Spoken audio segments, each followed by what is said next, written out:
Hello sir, నమస్తే sir. Happy teachers day sir. ఇప్పుడు ఏం చేస్తున్నావురా నువ్వు?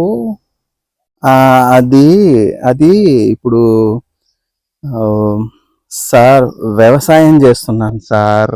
అరే రాము, నువ్వెందుకురా బాధపడుతున్నావు?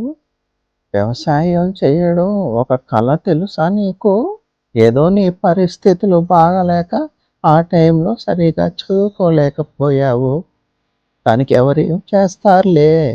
ఇప్పుడు చూడు, నేను 1500 మందికి టీచింగ్ చెప్పానురా.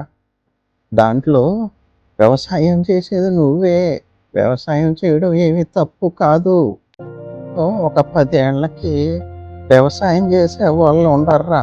అప్పుడు నీకు డిమాండ్ పెరుగుతుందిరా. వ్యవసాయాన్ని తక్కువ అంచనా వేయకురా. వ్యవసాయానికి మంచి గుర్తింపు వస్తుంది. అప్పటి వరకు వెయిట్ చేయాల్సిందే.